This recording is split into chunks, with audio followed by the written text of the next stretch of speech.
राम राज्य साकार होठे, राम राज्य साकार होठे। कलयुग सतयुग बन जाए, राम राज्य साकार होठे। कलयुग सतयुग बन जाए, ऐसी कृपा दृष्टि कर दो प्रभु, ऐसी कृपा दृष्टि कर दो प्रभु। स्वर्ग धरा पर आ जाए, राम राज्य साकार होठे। राम राज्य साकार होठे।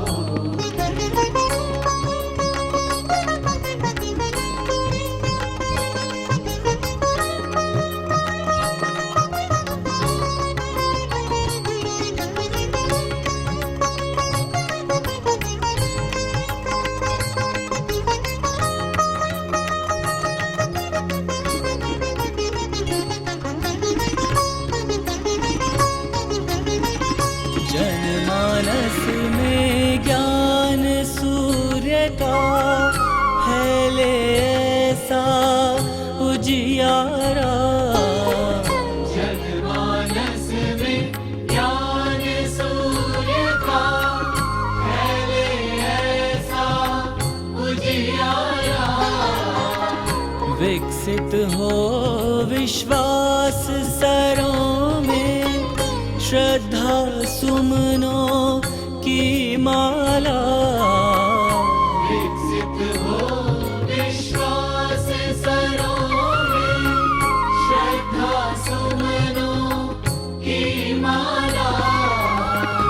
दैहिक दैविक भवतापों से, दैहिक दैविक भवतापों से सब मानव मुक्ति पाए। राम राज्य साकार होठे। राम राज्य साकार होठे।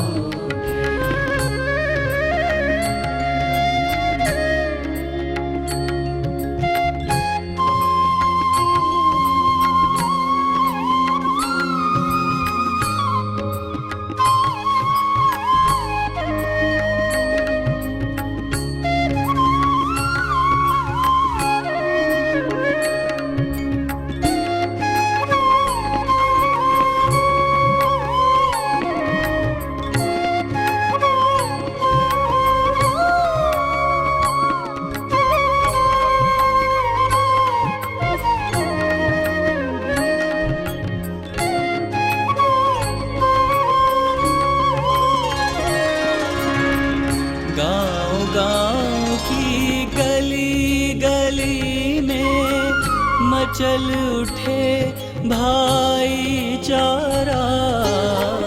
गाँव-गाँव की गली गली में मचल उठे भाईचारा। नगर नगर की डगर डगर में गूंजे एकता का नारा। नगर नगर की डगर डगर में गूंजे एकता का नारा। उमड़ घुमड़ बादल शांति का, उमड़ घुमड़ बादल शांति का नभ मंडल में छा जाए। राम राज्य साकार होठे। राम राज्य साकार होठे।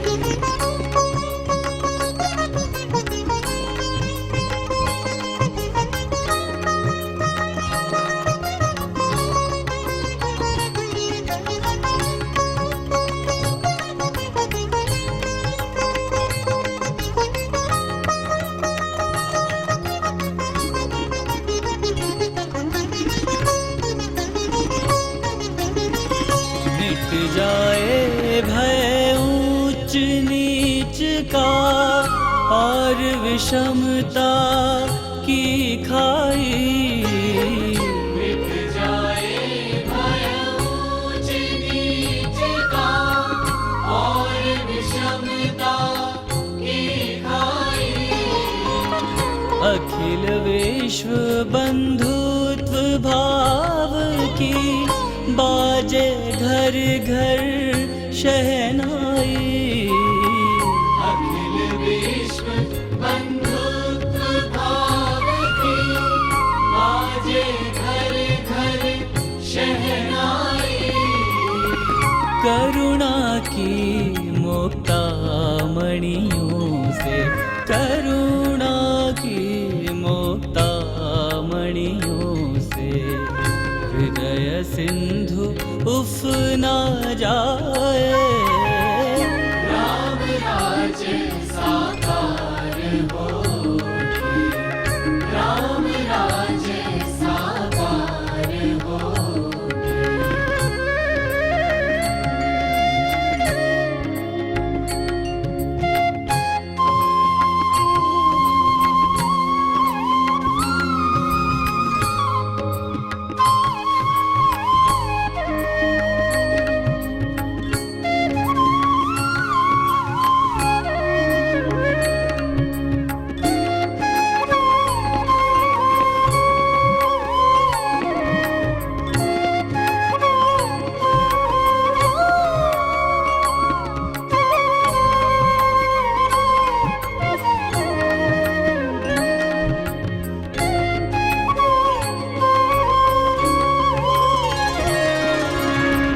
सत्संगति समीर की शीतल मंद चल उठे पुरवाई। सत्संगति समीर की शीतल मंद चल उठे पुरवाई। चार पदारथ मकरंद गंध से झूम उठे मन अमराई। चार पदारथ मकरंद गंध से झूम उठे मन अमराई। श्रुति कोकिल कंठों से फूटे, श्रुति कोकिल कंठों से फूटे भजनों की स्वर धाराएं। राम राज्य साकार होठे, राम राज्य साकार होठे। कलयुग सतयुग बन जाए, ऐसी कृपा दृष्टि कर दो प्रभु, ऐसी कृपा दृष्टि कर दो प्रभु। स्वर्ग धरा पर आ जाए। राम राज्य साकार होठे, राम राज्य साकार होठे, राम राज्य साकार होठे। राम राज्य हो, राम राज्य हो, राम राज्य साकार हो।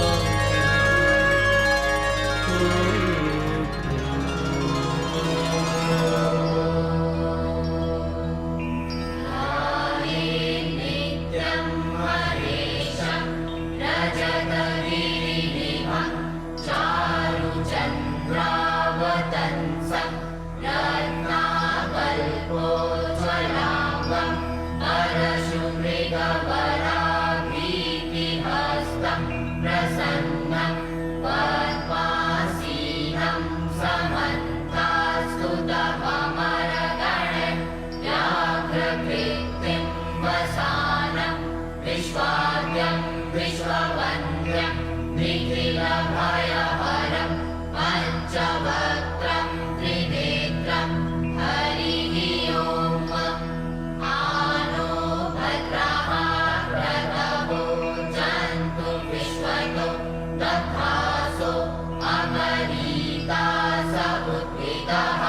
देवानो जथा सदमिद्रिदे असन्नप्रायुवो रक्षितारो दिवे दिवे देवानां भद्रा सुमते ऋजूयतां देवानां रातिरभिनो निवर्ततां देवानां सख्यमुपसे निमावयन् देवान आयुः प्रतिदन्तु जीवसे तान् पूर्वयानि विदाहुमहे वयं भग मित्रमदिते दक्षमस्त्रिधम् अर्जमणं वरुणकं सोममश्विना सरस्वती नः सुभगामयस्करत तन्नो वातो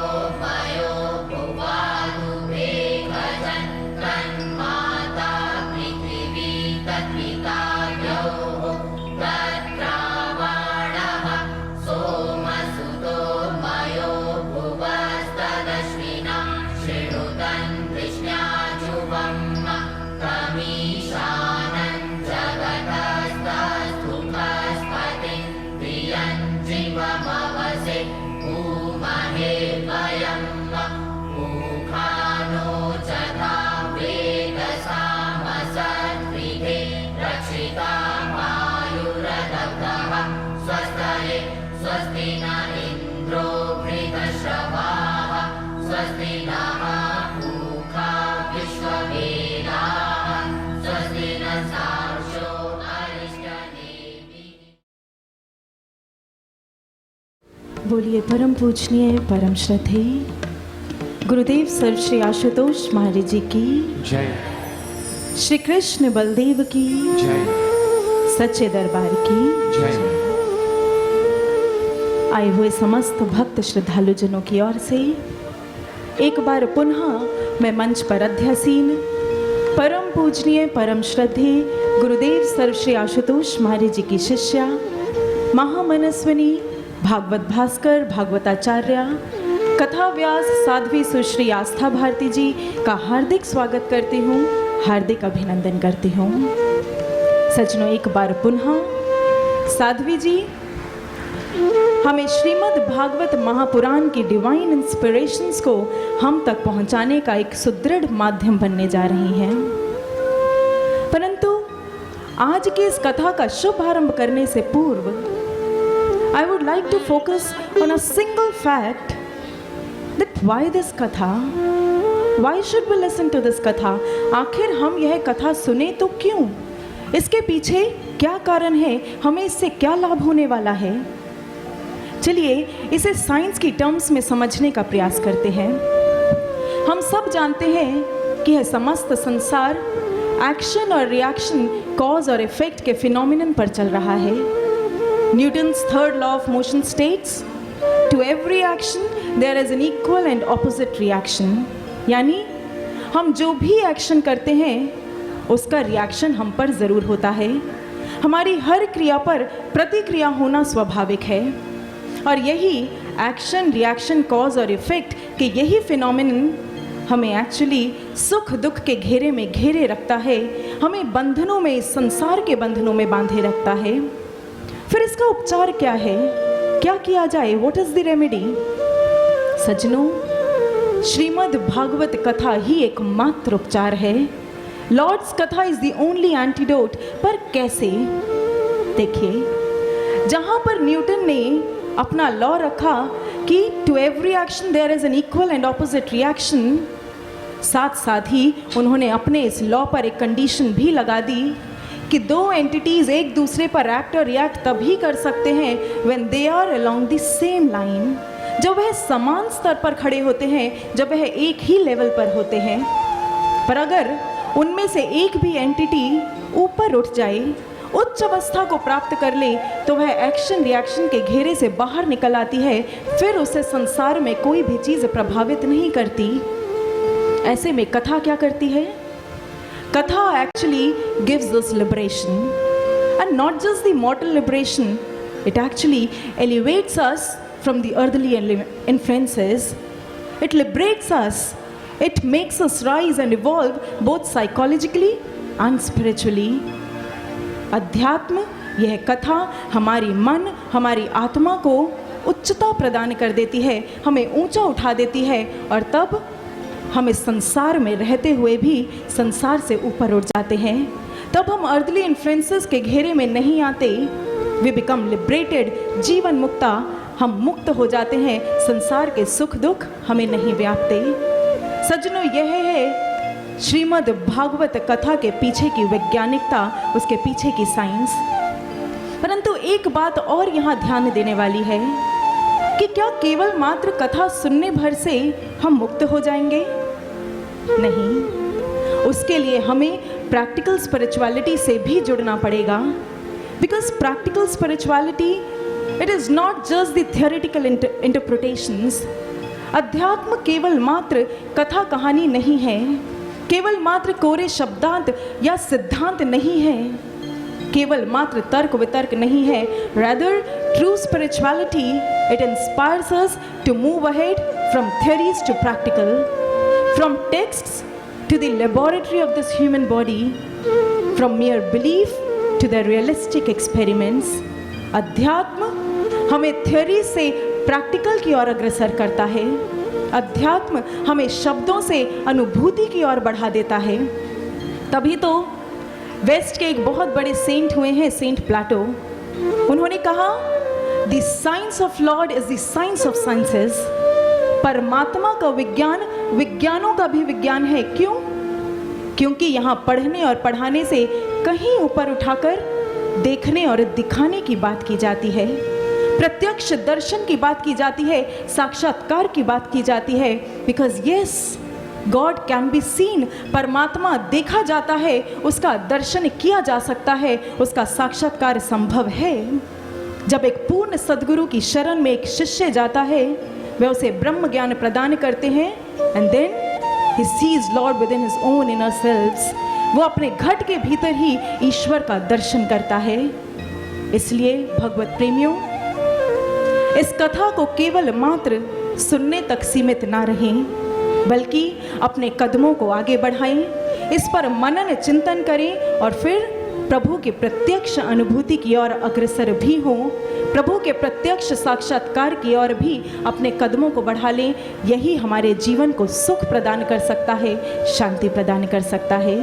तो आइए ऐसे ही भावों को ध्यान में रखते हुए आज के कथा प्रसंग का शुभारंभ करते हैं, और उसके लिए हम आग्रह करते हैं मंच पर अध्यसीन परम पूजनीय गुरुदेव सर्व श्री आशुतोष महाराज जी की शिष्या, भागवत भास्कर भागवताचार्य महामनस्विनी कथा व्यास साध्वी सुश्री आस्था भारती जी से कि वह आज के कथा प्रसंग का शुभारंभ करें। तो बोलिए सियावर रामचंद्र महाराज जी की, श्री कृष्ण बलदेव की, सच्चे दरबार की जय।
Bye.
प्रणमाम्यहं नाथनाथं सुन्दरं केशवं प्रणमाम्यहं नाथनाथं सुन्दरं नाथनाथं सुन्दरं नाथनाथं सुन्दरम्।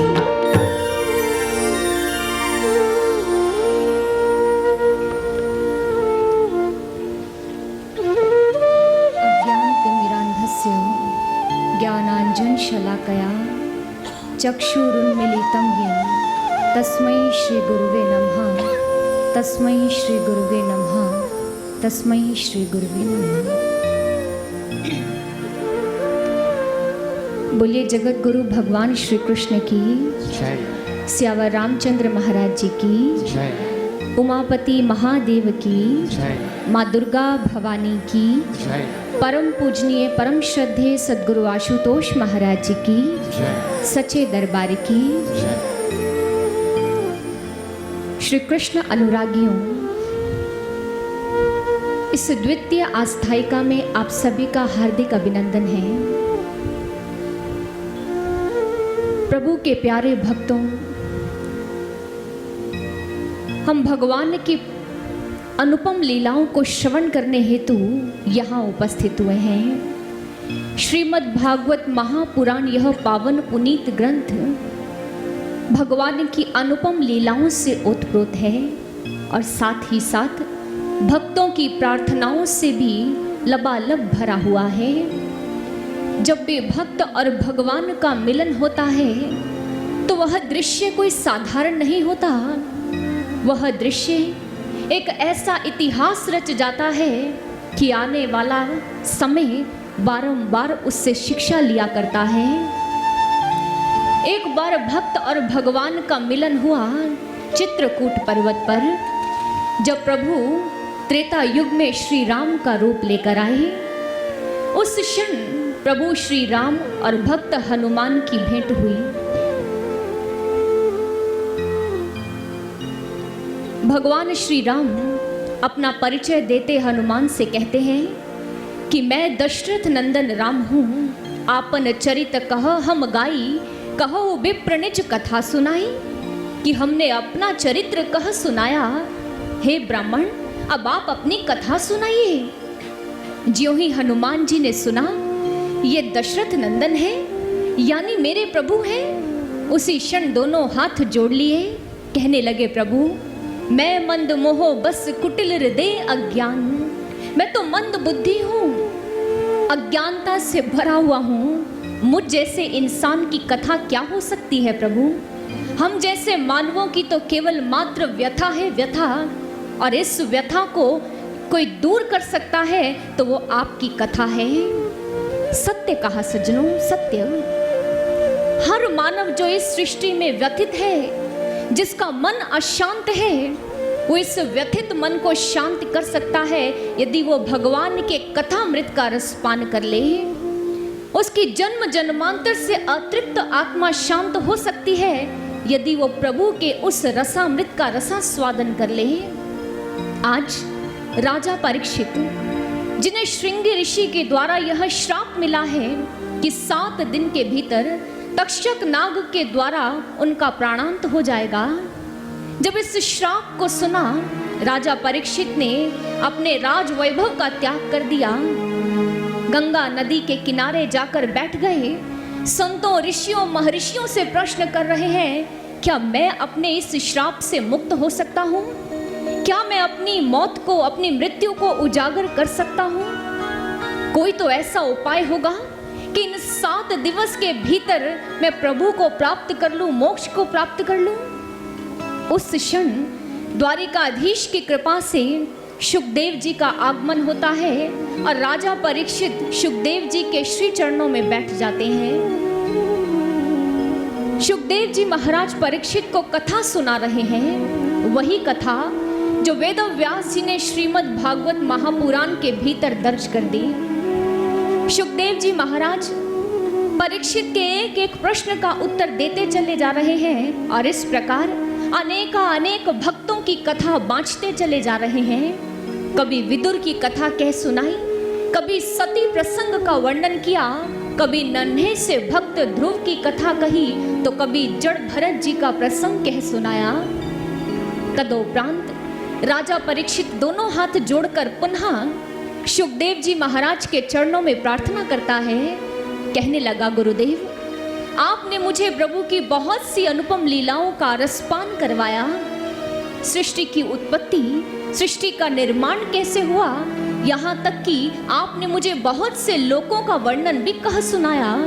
आपने मुझे नरकों की गति के बारे में भी बताया। मेरे मन में एक प्रश्न उठ रहा है, क्या मैं आपसे वो प्रश्न पूछ सकता हूँ? सुखदेव जी महाराज ने कहा, हाँ परीक्षित, पूछो। परीक्षित ने कहा, गुरुदेव, नरकों की गति से बचने का उपाय क्या है? किस उपाय के द्वारा मानव नरकों की यातनाओं से मुक्त हो सकता है? सुखदेव जी महाराज कहते हैं, परीक्षित, जब जब इंसान अपने जीवन में कुकर्म करता है और उसका प्रायश्चित नहीं करता, तब तब उसे नरकों की अग्नि में झुलसना पड़ता है। परीक्षित ने जो ही सुना, कहने लगा, गुरुदेव, मैं मानता हूं कि इंसान कुकर्म करता है, लेकिन जब उसे चेतना आती है तो वो प्रायश्चित भी करता है, लेकिन कुछ ही समय के उपरांत वो पुनः उन कुकर्मों को दोबारा दोहराने लगता है। ऐसे में पहला किया हुआ प्रायश्चित भी व्यर्थ चला जाता है, तो फिर क्या उपाय है? सुखदेव जी महाराज कहते हैं, परीक्षित, ये बाहरी प्रयासों के द्वारा प्रायश्चित नहीं होता, इसके द्वारा पाप कर्म के बीज का नाश नहीं होता। प्रायश्चित करने का सबसे सरल उपाय एक ही है, एक ही माध्यम है, और वह है तत्व ज्ञान। चलो मैं तुम्हें एक कथा सुनाता हूँ, अजामिल की कथा। अजामिल, जिसका एक अर्थ होता है माया से लिप्त और एक दूसरा अर्थ होता है ब्रह्म से एकाकार। वास्तविकता में अजामिल की गाथा एक यात्रा है, जीव की माया से लेकर ब्रह्म से मिलने की यात्रा है। तो चलिए अजामिल के जीवन के पृष्ठ को खोलते हैं। किस प्रकार अजामिल माया से ब्रह्म तक पहुंचा, उसने सफर किया, आइए उसे श्रवण करते हैं। सुखदेव जी महाराज परीक्षित से कहते हैं, परीक्षित, अजामिल का जन्म ब्राह्मण कुल में हुआ और उसके पिता राज दरबार में उच्च पदवी पर सुशोभित थे, कन्नौज में रहते थे, और इस कारण उसके पिता ने उसे बहुत ही अच्छी शिक्षा प्रदान की, बड़े अच्छे ढंग से उसका पालन पोषण किया। गुणवती कन्या के संग अजामिल का विवाह भी संपन्न हो गया। संतों महापुरुषों के मुख से मैंने सुना है कि अजामिल ब्रह्म ज्ञानी था, उसके पास पूर्ण सद्गुरु थे और उनकी कृपा से उसने अपने घट भीतर ईश्वर का दर्शन किया था, उस ब्रह्म ज्ञान को प्राप्त किया था। अजामिल प्रत्येक दिन अपने गुरुदेव के आश्रम जाया करता था, उनके दर्शन करने, उनकी सेवा करने। एक दिन अजामिल के गुरु ने अजामिल को अपने पास बुलाया और अजामिल से कहा, अजामिल, आज मैं तुझे एक आज्ञा देना चाहता हूँ। अजामिल ने दोनों हाथ जोड़े, बड़े विनम्रता से कहा, कहिए गुरुदेव, क्या आज्ञा देना चाहते हैं? गुरुदेव ने कहा, अजामिल, मेरे इस आज्ञा को मेरी चेतावनी समझना, इसे आसान व साधारण मत समझना। अजामिल ने कहा, गुरुदेव आप कहिए तो सही, आपकी आज्ञा को मैं शिरोधार्य करूंगा, कभी आपकी आज्ञा का उल्लंघन नहीं करूंगा। गुरुदेव ने अजामिल से कहा, अजामिल, तुम जब भी मेरे पास आते हो या इस आश्रम से घर वापस लौट कर जाते हो, तो एक बात का ध्यान रखना, कभी भी नगर के भीतर वाले मार्ग से मत आना। हमेशा मेरे पास आना या घर जाना तो नगर के बाहर वाले पथ का ही उपयोग करना। अजामिल ने जैसे ही सुना, कहने लगा, बस गुरुदेव, इतनी ही आपकी आज्ञा? मैं वचन देता हूँ, संकल्प लेता हूँ कि मैं आपकी आज्ञा का पालन अवश्य करूंगा। अजामिल गुरु की आज्ञा को साधारण और सहज समझ बैठा। प्रतिदिन अपने गुरु की आज्ञा का पालन करते हुए आश्रम आता, घर लौटता, लेकिन नगर के भीतर वाले मार्ग से नहीं, बाहर वाले मार्ग से। एक दिन अजामिल इसी प्रकार अपने गुरु की आज्ञा को शिरोधार्य किए बढ़ता चला जा रहा था आश्रम की ओर। तभी अचानक अचानक मार्ग में अजामिल के मन ने खेल खेल दिया। मन से एक आवाज आई, अजामिल जरा देख तो सही, नगर के भीतर वाले मार्ग में आखिर ऐसा है क्या जो गुरुदेव ने तुझे वहां जाने से मना किया है। जैसे ही मन ने ये दांव खेला, उसी क्षण आत्मा से एक फटकार उठी। अजामिल को लगा शायद कोई है आसपास। उसने चारों ओर अपनी नजरें घुमाकर देखा तो आसपास कोई नहीं था। उसकी अंतर आत्मा से फटकार आई थी, अंतर आत्मा से आवाज आई थी, नहीं अजामिल, तेरे मन के भीतर यह बात उठनी ही नहीं चाहिए कि नगर के भीतर आखिर ऐसा क्या है। तेरे गुरु ने तुझ पर आज्ञा लगाई है और गुरु की आज्ञा एक शिष्य के लिए कल्याणकारी है। इसी मार्ग पर चल अजामिल, इसी मार्ग पर चल। आत्मा की विजयश्री हुई। अजामिल नगर के बाहर वाले मार्ग से आश्रम पहुंच गया। प्रतिदिन यही क्रम चलता रहा, लेकिन एक दिन अजामिल के मन ने फिर से आवाज दी और अब की बार उसकी आवाज इतनी दृढ़ थी कि अजामिल अपने मन के वशीभूत हो उस नगर के भीतर वाले मार्ग की ओर बढ़ गया। और जैसे ही नगर के भीतर वाले मार्ग पर चलने लगा तो क्या देखा, एक वेश्या वस्त्र अलंकारों से सुसज्जित हुई खड़ी है। अजामिल ने जैसे ही उसके रूप सौंदर्य को देखा, उसके पग आगे बढ़ गए, वो आश्रम पहुंच गया। लेकिन जब आज आश्रम पहुंचा तो उसके मन में भय था, डरा हुआ था कि गुरुदेव मुझे कहीं डांट ना दे, कहीं गुरुदेव मुझसे पूछ ना ले कि अजामिल आज तू कौन से मार्ग से आया है। तभी अजामिल अपने गुरु के पास जाकर बैठ गया। गुरु ने कहा, अजामिल तू आ गया, अरे आज बड़ा विलंब हो गया। अजामिल सकपका रहा है, मन ही मन भयभीत हो रहा है। उसकी अंतर आत्मा ने कहा, अजामिल बता दे अपने गुरु को सच सच कि तू आज नगर के भीतर वाले मार्ग से आया है। लेकिन अजामिल ने अपने गुरु से कुछ नहीं कहा। गुरु टकटकी लगाकर कितने क्षणों तक अजामिल को देखते रहे कि अजामिल अब कुछ कहेगा, अजामिल अब सत्य कहेगा, लेकिन अजामिल ने कुछ नहीं कहा। अजामिल घर वापस लौटने लगा कि अचानक गुरु ने आवाज दी, अजामिल अरे पुत्र तनिक रुको तो सही, ये तुम्हारी पादुकाओं पे कीचड़ कैसे लग गया? लगता है तुम्हारा पांव किसी गलत पथ पर चला गया था, जरा संभल कर चला करो। अजामिल गुरु के इन गूढ़ शब्दों को समझ नहीं पाया। कहने लगा, ठीक है गुरुदेव, मैं संभल कर चलूंगा, और वापस घर लौट गया। जिस वैश्या का दर्शन कर आया था, जिसके रूप सौंदर्य को देख कर आया था, अपना मन वहीं छोड़ आया। आज अजामिल विश्राम करने के लिए लेटा अवश्य है, लेकिन उसका ध्यान, उसका चिंतन, उसका मन उस वैश्या में टिक गया है। कैसा था अजामिल, जो सदैव गुरु के दर्शनों के लिए भागा करता था, अब उसके मन के भीतर उस वैश्या को देखने की ललक पैदा होने लगी। अगले दिन फिर अजामिल के मन ने खेल खेला। अजामिल फिर नगर के भीतर से आया और उसने फिर उस वैश्या का दर्शन किया। आश्रम पहुंचा। आज गुरु को कुछ चिंतित देखा। जैसे ही चिंता में डूबे हुए देखा, अजामिल पास में गया। कहने लगा, गुरुदेव क्या बात है, आज आप बहुत चिंतित लग रहे हैं। गुरुदेव ने कहा कि आज मैं बहुत चिंतित हूँ, मैं इस स्वान पद्धति को समझ नहीं पा रहा हूँ। अजामिल ने एक लंबी सांस ली कि अच्छी बात है, गुरु ने मेरे बारे में कुछ नहीं पूछा। कहने लगा, गुरुदेव स्वान पद्धति को लेकर आप क्यों चिंतित हैं? गुरुदेव ने कहा, अजामिल स्वान जानता है कि हड्डी में ना तो मांस है और ना ही रस है, फिर भी वो उसे लेकर मुख में घूमता रहता है, और वही हड्डी उसके मुख से रक्त की धारा को बहाती है, उसे कष्ट देती है, लेकिन फिर भी वो स्वान उसका त्याग नहीं करता। मैं यही सोचकर विवश हूँ, यही सोचने को विवश हूँ कि आखिर उस स्वान को उस हड्डी में क्या आनंद मिलता है। अजामिल ने जब गुरु की चिंता का विषय सुना, कहने लगा, गुरुदेव आप क्यों चिंता करते हैं व्यर्थ की? अरे वो स्वान है, उसे आनंद मिलता होगा।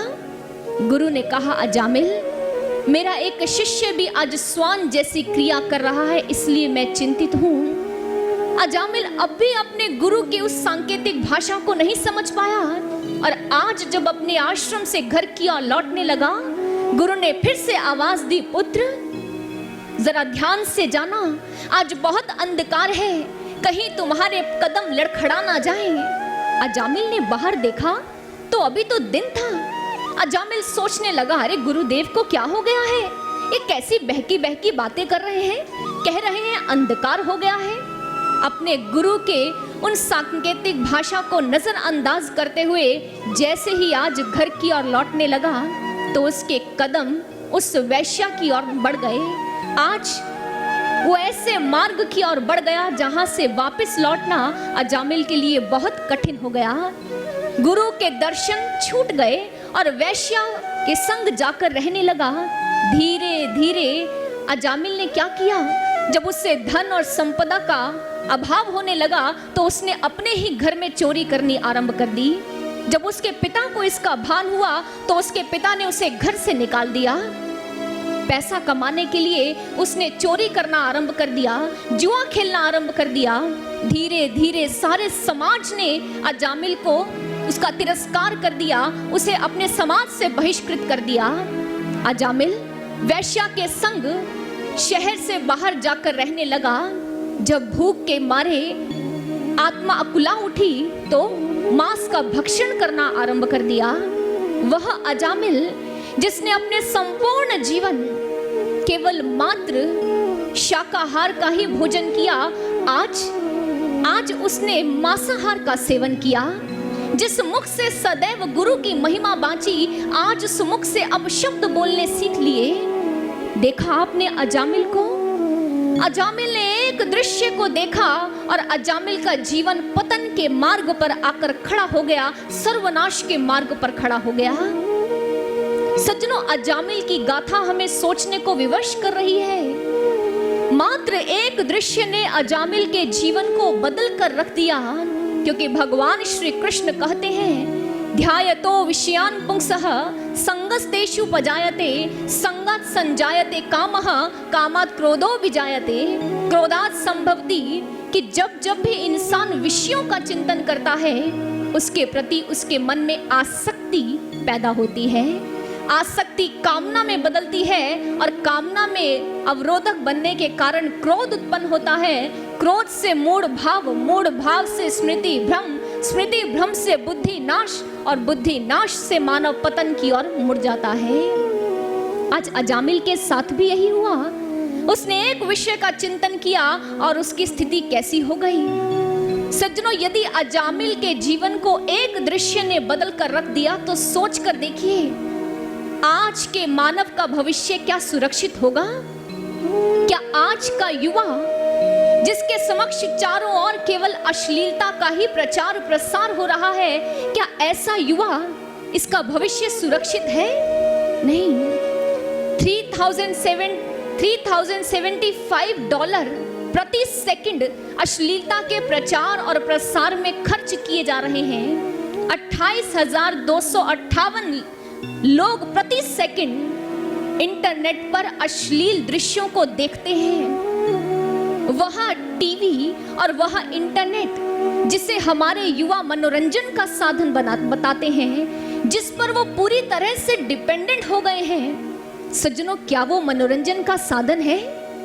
आंकड़े बताते हैं कि अश्लील दृश्य देखने वाले लोगों की औसतन आयु घटकर अब 11 वर्ष की हो गई है। अर्थात 11 वर्ष का एक नन्हा सा बालक इंटरनेट और टीवी के माध्यम से अश्लील दृश्यों को देखता है, कामोत्तेजक प्रसंगों का आनंद लेता है। यदि हम शोध परिणामों की ओर ध्यान दें तो वह बताते हैं कि इन अश्लील दृश्यों को देखने वाले में 90% वो लोग हैं जिनकी आयु 8 से 16 वर्ष है, जो होमवर्क करने की आड़ में इन दृश्यों को देखा करते हैं व सुना करते हैं। सज्जनों, इन दृश्यों को देखने का दुष्परिणाम क्या हो रहा है? एक प्रोफेशनल काउंसलर हुए हैं गॉर्डन एस ब्रुइन, जो पिछले 20 साल से एडिक्शन पर रिसर्च कर रहे हैं। उन्होंने स्पष्ट कहा है कि pornography is a chemical addiction. इसका इलाज बहुत असंभव है, बहुत कठिन है। क्यों? क्योंकि जब इंसान अश्लील दृश्यों को देखता है तो वो सबसे ज्यादा उसके ब्रेन को इफेक्ट करते हैं, उसके ब्रेन को प्रभावित करते हैं। और जब उसके ब्रेन पर प्रभाव डलता है सज्जनों, कुछ माइक्रो सेकेंड्स में ही उसके ब्रेन में केमिकल रिएक्शन चलने लगती है। उन्होंने स्पष्ट कहा कि हेरोइन, कोकेन, इन ड्रग्स का प्रभाव बहुत धीरे पड़ता है, लेकिन अश्लीलता का प्रभाव दिमाग पर सबसे ज्यादा और सबसे जल्दी पड़ता है। वास्तविकता में pornography is a perfect brain poisoning. ये वो बीमारी है जो हमारे इस मस्तिष्क को पूर्ण रूप से जहरीला बना देती है, विषाक्त कर देती है। उन्होंने केवल कथनी ही नहीं कही, इसे प्रैक्टिकल करके देखा। उन्होंने ऐसे लोग लिए जिन्हें उन्होंने अश्लील दृश्य दिखाए। उन अश्लील दृश्यों को देखने के बाद जानते हैं क्या परिणाम सामने आया? इरिटेशन, फ्रस्ट्रेशन, डिप्रेशन, ये सारे सिम्टम्स उन लोगों में दिखाई देने लगे। और यदि हम ऐसे ही रिसर्च के बारे में जाने तो पता चलता है कि समाज के भीतर जो आज हिंसा बढ़ रही है, महिला पर जो अत्याचार हो रहा है, उसके पीछे भी कहीं ना कहीं इसी का हाथ है। यही कारण है। गृह मंत्रालय की रिपोर्ट के अनुसार बलात्कार में भारत का 3य स्थान है। सज्जनों, ये कोई गर्व की बात नहीं है, शर्म की बात है कि भारत के युवा, भारतवासी आज अश्लीलता का दर्शन कर रहे हैं और भारत को उन्नति के स्थान पर आज अवनति के मार्ग की ओर बढ़ा रहे हैं। सज्जनों, यह भारत की पहचान नहीं है। ये भारत जिसका अध्यात्म उसकी पहचान थी, लेकिन आज उसकी पहचान क्या बन गई है? सज्जनों, यह बात तो है केवल मात्र टीवी और इंटरनेट की। चलिए बात करते हैं साहित्य की, जिसकी मृत्यु की घोषणा भी की जा चुकी है। मुंशी प्रेमचंद की कुछ पंक्तियां मुझे स्मरण आ रही हैं। वह कहते हैं कि क्या साहित्य का काम केवल मन बहलाव का सामान जुटाना है? क्या साहित्य का काम केवल लोरी गाकर सुलाना है या आंसू बहाकर जी को हल्का करना है? ये साहित्य का काम नहीं, इसके लिए किसी विद्वान की आवश्यकता नहीं है। साहित्य तो वो होता है जिसमें सृजन की आत्मा हो, जिसमें स्वाधीनता का भाव हो, जिसमें जीवन को प्रकाशित करने की क्षमता हो, जो मानव को सुलाए नहीं, उसके कदमों को गति दे। साहित्य तो वो होता है। लेकिन आज का साहित्य उठाकर देखिए, हमारे पत्रकार तथा कथित आधुनिकता का जामा ओढ़कर आज निम्न व वासनात्मक प्रवृत्तियों को हवा दे रहे हैं। जो जितना विकृत है वो उतना आधुनिक है।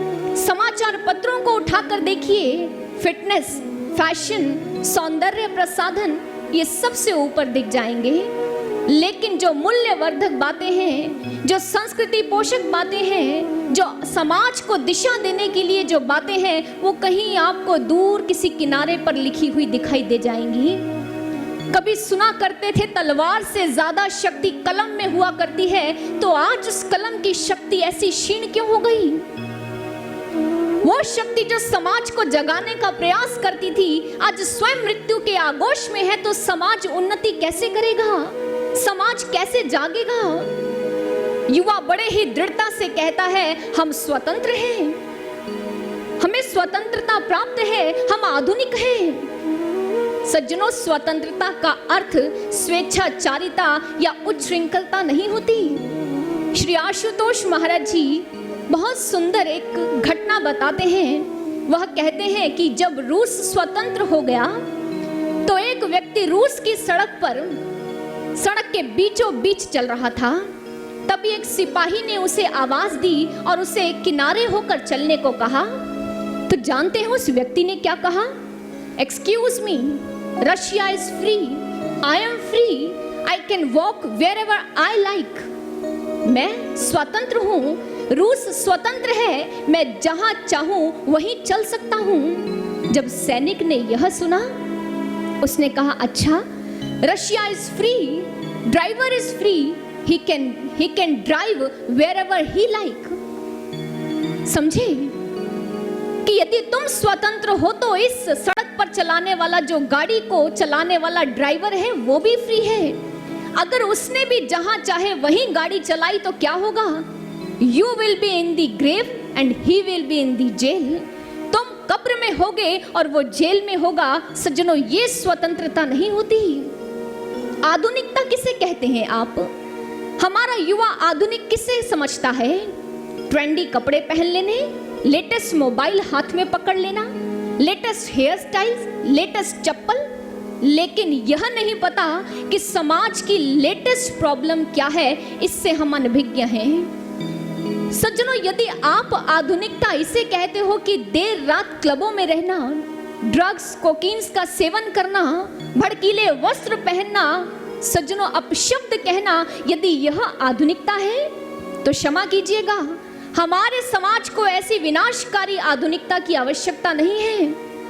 आधुनिक बनना है तो बनिए विवेकानंद की तरह, जिन्होंने विदेश की भूमि पर जाकर भारतीय संस्कृति का परचम लहरा दिया।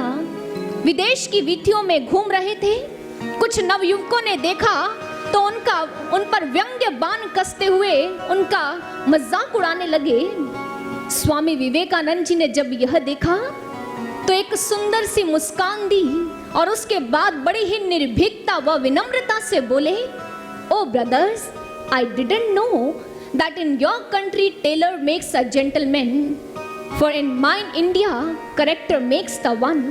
मुझे नहीं पता था कि आपके देश में दर्जी के द्वारा सिले गए वस्त्र किसी व्यक्तित्व का गठन करते हैं। मेरे भारत में तो व्यक्तित्व चरित्र से बनता है, चरित्र युवा की पहचान हुआ करती है।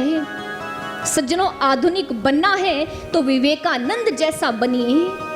सज्जनों, आज ये बीमारी समाज को ग्रस रही है। इस अश्लीलता के प्रचार और प्रसार को रोकना होगा, लेकिन कैसे? हम समाज में उतरे, समाज के लोगों से प्रश्न किया तो उन्होंने कहा, समाज को शिक्षित करो, समाज की व्याधि दूर हो जाएगी। लेकिन सज्जनों, आज तो लोग इतनी शिक्षा ग्रहण कर रहे हैं, इतना पढ़ लिख कर भी आधुनिक युवा आज इस प्रकार अश्लीलता का दर्शन कर रहा है। शिक्षा क्या कुछ कर पाई? केवल कोरे उपदेश किसी के इस मानसिकता को बदल नहीं सकते। यदि कोरे उपदेश मानसिकता को बदल सकते थे तो इतिहास गवाह है, रावण कितना महान ज्ञानी था, कितनी शिक्षा थी उसके पास, लेकिन फिर भी उसने मां सीता का अपहरण किया। उसका चरित्र शुद्ध नहीं था।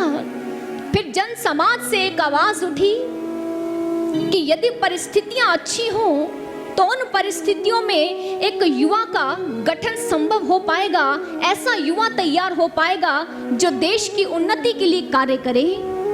लेकिन सज्जनों, परिस्थितियां भी भले ही शुद्ध हो, लेकिन अगर मानव की मानसिकता अशुद्ध है तो उसमें रहकर भी वो कभी भी शुद्ध आचरण नहीं कर पाएगा।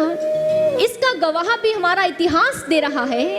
ब्राह्मण कुल में जन्मा रावण चरित्र से अशुद्ध था, वहीं दानव हिरण्यकशिपु के यहाँ जन्मा पुत्र प्रहलाद चरित्र में सुदृढ़ था, शुद्ध था। सज्जनों, यदि हम चरित्र का निर्माण करना चाहते हैं तो इसकी सबसे पहली शर्त क्या है? जागरण। जब जागरण संभव होगा तब सदाचरण होगा, तब शुद्ध आचरण होगा। और सज्जनों, ये केवल थोथी बातें नहीं हैं, इतिहास इसके भी अनेकों उदाहरण आपके समक्ष रख देगा।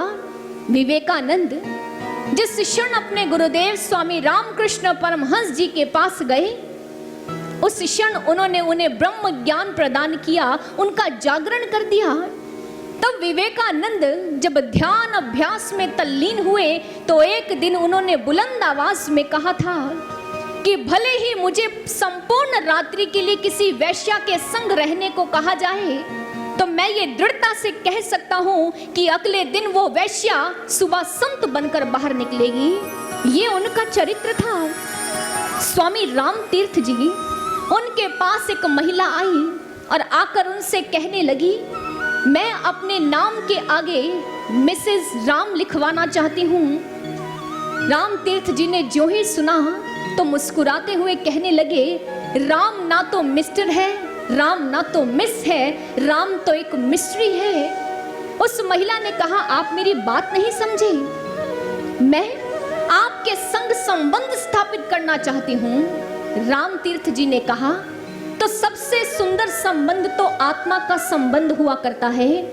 आप भी उसी परमात्मा का अंश हो, मैं भी उसी परमात्मा का अंश हूं, तो हो गया हमारा संबंध। अब तो उस महिला ने सारी मर्यादाओं का उल्लंघन करते हुए कहा, आप मेरी बात नहीं समझ रहे, मैं आपके साथ शारीरिक संबंध बनाना चाहती हूँ। राम तीर्थ जी ने कहा, ठीक है, यदि आप मुझे इसी बंधन में स्वीकार करना चाहती हैं तो आज से आप मेरी माँ हुई और मैं आपका पुत्र, क्योंकि इससे शुद्ध कोई शारीरिक संबंध नहीं हो सकता। वह महिला राम तीर्थ जी के चरणों में झुक गई, बारंबार उनसे क्षमा याचना की, कहने लगी, भारत के इस संत का चरित्र इतना शुद्ध है कि यदि इसके चरित्र पर कोई उंगली भी उठाए तो मैं दृढ़ स्वर से कह सकती हूँ कि इनके चरित्र पर उंगली उठाने वाले का चरित्र अशुद्ध होगा, लेकिन इनका चरित्र पावन व अशुद्ध शुद्ध है। सज्जनों, यह है वो एक माध्यम जिसके द्वारा हम इस समाज की इस व्याधि को दूर कर सकते हैं। जब युवक की शक्ति को, आध्यात्मिक शक्ति को जागृत कर दिया जाएगा तो फिर वो कभी गलत मार्ग की ओर अग्रसर नहीं होगा। सदाचरण अध्यात्म की सुदृढ़ नींव पर खड़ा होगा। इसलिए यदि आज के समाज को किसी की जरूरत है तो ऐसे युवा संत सेनानियों की आवश्यकता है जिनका मन पूर्ण रूप से संयम में हो, जिनका आचरण सुदृढ़ हो, जिनका चरित्र शुद्ध हो। ऐसे युवा संत सेनानियों की आवश्यकता है। मुझे स्मरण है स्वामी विवेकानंद के वह शब्द जो उन्होंने कहा था कि भारत भूमि की उन्नति के लिए केवल एक ही चीज की जरूरत है कि भारत माँ की कुछ संतानें, उसके पुत्र व पुत्रियां उस सच्चाई, उस पवित्रता को धारण करते हुई ब्रह्मचारी व ब्रह्मचारिणी बन जाए। भारत माँ को ऐसे युवा संत सेनानियों की जरूरत है। श्री आशुतोष महाराज जी, परम पूजनीय गुरुदेव, दिव्य ज्योति जागृति संस्थान के संस्थापक व संचालक, उन्होंने अनेक युवा संत सेनानियों को ब्रह्मचर्य से अलंकृत कर भारतीय समाज की इसी सामयिक मांग को पूरा किया है। और आज उनके ये सभी युवा संत सेनानी ये शपथ ले चुके हैं, ये संकल्प ले चुके हैं कि इस समाज के भीतर से इस अश्लीलता को अब हम दूर कर देंगे। अब इस समाज के युवक को हम नई राह दिखाएंगे और इस समाज की इस व्याधि को दूर कर देंगे। और आज ये सभी युवा संत सेनानी दृढ़ संकल्प हुए चल दिए हैं समाज की इस व्याधि को दूर करने। तो आइए इनके दृढ़ संकल्प को सुनते हैं और उसके दृढ़ संकल्प को पूरा करने के लिए इन्होंने क्या धारणा बनाई है, किसका संबल लिया है, आइए श्रवण करते हैं। श्री शिव कुमार कंसल जी समाज से भी है दीपाली से। श्री शिव कुमार कंसल जी, श्री नरेश गर्ग जी नरेला से हैं, रोशन ऑयल मिल से, कृपया वो भी आ गया है। धन्यवाद।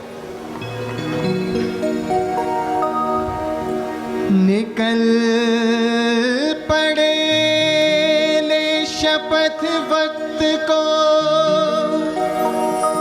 हम तब्दील करेंगे, युव सेनानी इस समाज का और न पतन सहेंगे।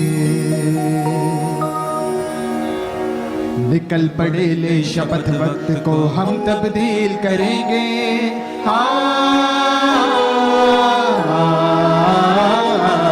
निकल पड़े ले शपथ वक्त को हम तब्दील करेंगे। निकल पड़े ले शपथ वक्त को हम तब्दील करेंगे। युव सेनानी समाज का और न पतन सहेंगे। युव सेनानी समाज का और न पतन सहेंगे। निकल पड़े ले शपथ वक्त को हम तब्दील करेंगे। युव सेनानी समाज का और न पतन सहेंगे। युव सेनानी समाज का और न पतन सहेंगे। निकल पड़े ले शपथ वक्त को।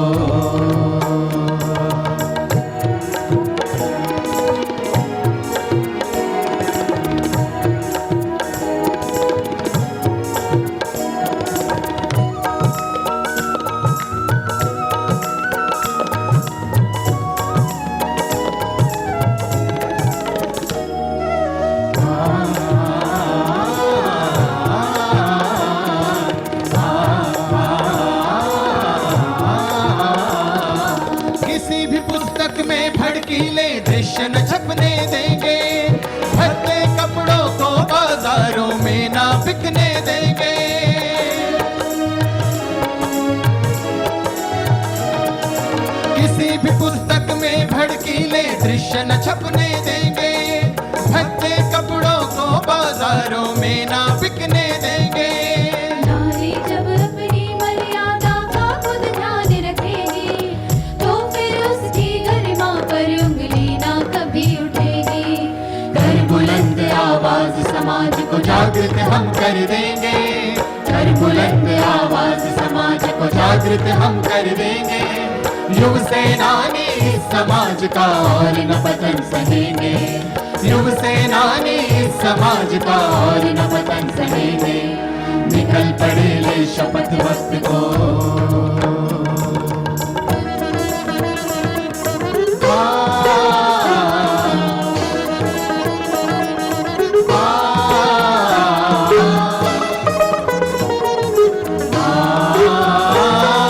निजी स्वार्थ की खातिर जो व्यापार चरित्र का करते, इन काली करतूतों से जो अपनी जेबें भरते।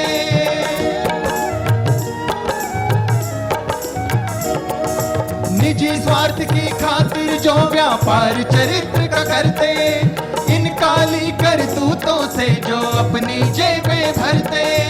आज के धारावाहिक भी सन्मार्ग दिखाते हैं कब, फिल्मों से जहरीला प्रसारण बहुत हो चुका है अब। ऐसे दुष्कृत्यों को अब हम और न बढ़ने देंगे, ऐसे दुष्कृत्यों को अब हम और न बढ़ने देंगे। युव सेनानी इस समाज का और न पतन सहेंगे, युव सेनानी इस समाज का और न पतन सहेंगे। निकल पड़े ले शपथ वक्त को हम तब्दील करेंगे, निकल पड़े ले शपथ वक्त को हम तब्दील करेंगे। युव सेनानी इस समाज का और न पतन सहेंगे, युव सेनानी इस समाज का और न पतन सहेंगे। युव सेनानी इस समाज का और न पतन सहेंगे, युव सेनानी इस समाज का और न पतन सहेंगे, युव सेनानी इस समाज का और न पतन सहेंगे, युव सेनानी इस समाज का और न पतन सहेंगे। निकल पड़े ले शपथ वक्त को,